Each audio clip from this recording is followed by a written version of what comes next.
Hi, welcome to our show. I'm Vida. Let's take a look at our top national and business story this week. Authority prepare for imminent crackdown on online gambling in casinos. Hun Sen blocks critics over calls for government intervention in price of rice. Kok Kong authority reverse reclamation project. Prime Minister reveals that additional border markets in the works. Ministry launches ambitious agriculture modernization plan. We begin with our top national stories. The authorities are preparing for a New Year's Eve mass inspection on all casinos across the kingdom. Their objective is to ensure no licensed casinos are running online and arcade gambling operations. Running online and arcade gambling operations are banned after Prime Minister Hun Sen issued a directive against them in August. He said some operations are rigged and they threaten those who cannot repay debts. Mr. Hun Sen also set a deadline for all casinos to cease their online and arcade gambling operations by the end of this year. Rupiron, Deputy Director General of the Finance Ministry Financial Industry Department, this week said the ministry will work with the Interior Ministry to inspect casinos across the kingdom on December 31st. He said, quote, "We will not wait until January to take action against online and arcade gambling. We will start to crack down on the night of December 31st. A joint committee will inspect each casino and see whether online gambling operations have ceased." He said there are currently 141 casinos in the kingdom, mostly in Sihanoukville, 89 of which still run online and arcade gambling machines. Sihanouk Provincial Governor Kua Chamran on Tuesday held a meeting with Sieng Sen, Director of the Interior Ministry Anti-Commercial Gambling Department, to discuss the mass inspection. Provincial Hall spokesman Khieng Pirom said the authorities are cooperating with the Anti-Gambling Department to collect data in preparation for the Tuesday crackdown. Mr. Pirom said any casino failing to adhere to Mr. Hun Sen's directive will not only face revocations of licenses but also legal action. According to Finance Ministry data, there were a total of 163 casinos in the kingdom in June. Figure shows a drop when compared to the latest of 141. Mr. Pirom, the provincial hall spokesman, said the government does not want to solely depend on gambling revenue. He said, quote, "Our economic growth does not only depend on online gambling in casinos. In Sihanouk, we have other sources of income such as the special economic zones, airports and seaports." Prime Minister Hun Sen has defended the kingdom's stand in letting the free market determine the price of rice, saying Cambodia is not a communist country. Some farmers in the kingdom have been calling on the government to set a fixed price to safeguard the livelihood of rice producers. In 2016, farmers in Battambang province staged a protest on National Road 5 after the price of rice dropped to 20 cents per kilogram. The Cambodian Rice Federation last week reported the price of fragrant paddy rice sold for about 25 cents per kilogram, a 10% decrease when compared to the previous harvest.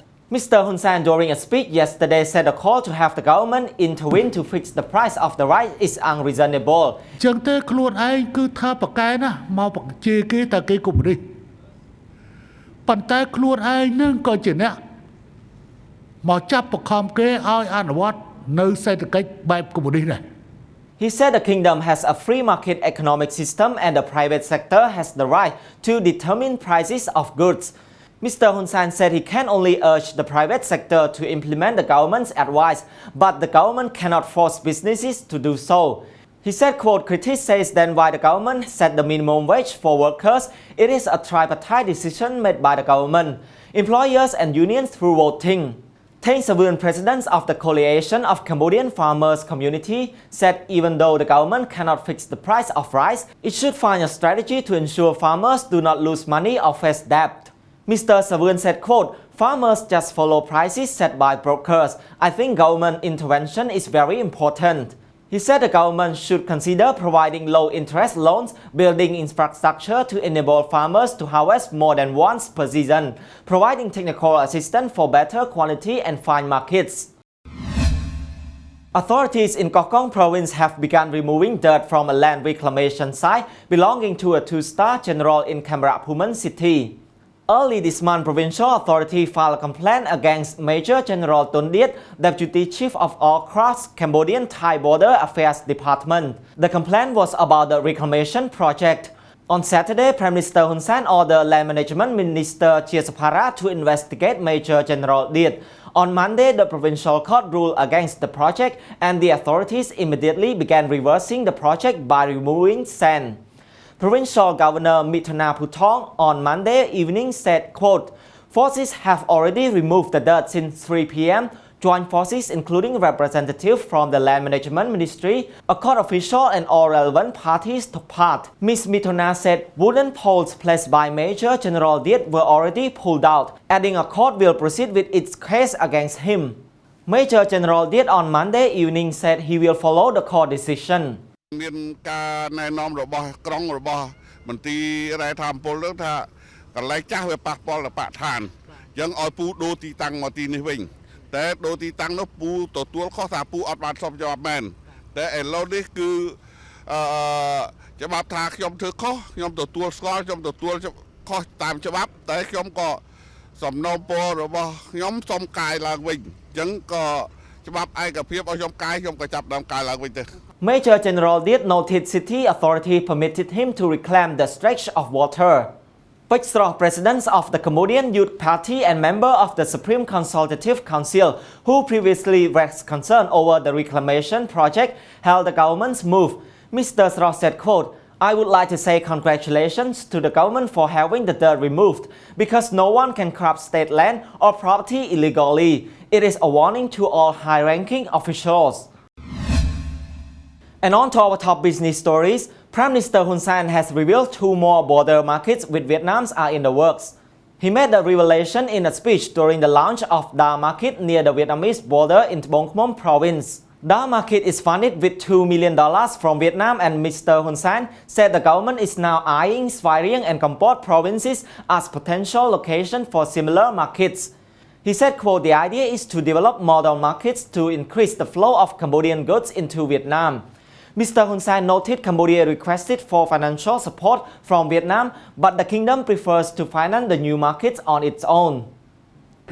ហើយឥឡូវនេះយើងមានលទ្ធភាពពិតយើងតែយើងបានដាក់សំណើទៅមិត្តវៀតណាមហើយថាសូមឲ្យវៀតណាមជួយកសាងផ្សារមួយទៀតនៅកំពតផ្សារមួយទៀតនៅស្វាយរៀងពីផ្សារអញ្ចឹងទេឥឡូវនេះមិនតាន់មានចម្លើយពីមិត្តវៀតណាមទេប៉ុន្តែខ្ញុំចង្អុលបង្ហាញថាកម្ពុជាគប្បីធ្វើខ្លួនឯង Mr. Hun Sen pointed out model markets are places where Vietnamese goods are imported into the kingdom and where Cambodian goods are transported into Vietnam. Vietnamese Ambassador Wu Quang Minh said Da Market was launched to promote economic and trade exchanges. He said it is a place to buy, sell, and exchange and transit goods produced in Krathi, Kampong Cham, Rattanakhiri, and Mundulkiri to meet demands in Vietnam. So far this year, both countries have traded about $4.6 billion worth of goods. They are aiming to reach $5 billion in trade a year by the end of next year. Mr. Hun Sen also hinted at the possibility of building a market along the border with Thailand. The Ministry of Agriculture on Wednesday launched an ambitious 5-year plan to develop farming and push for the modernization of the agriculture sector. The plan also aims to make the sector become more competitive and resilient to climate change, and in particular to move on from labor-intensive traditional practices. Agriculture Minister Wayne Sakon during the launch said the strategy provides an important roadmap to enhance farming and its products and the way they are delivered to consumers. Mr. Sakon said the government wants to upgrade agriculture from traditional practices to an advanced agribusiness. He also wants to enhance productivity and diversify potential crops and meeting market needs. He added the government will consider sustainability, globalization, and modern technology. Mr. Sakon said the ministry urges for the creation of agricultural cooperative and wants farmers to cooperate with the private sector. The cooperation would be under an agricultural public-private partnership scheme involving contract farming to ensure sufficient supplies, available markets, and stable prices. That is all for this week. Join us again for another episode of the Weekly News Roundup. On behalf of the team, have a good new year.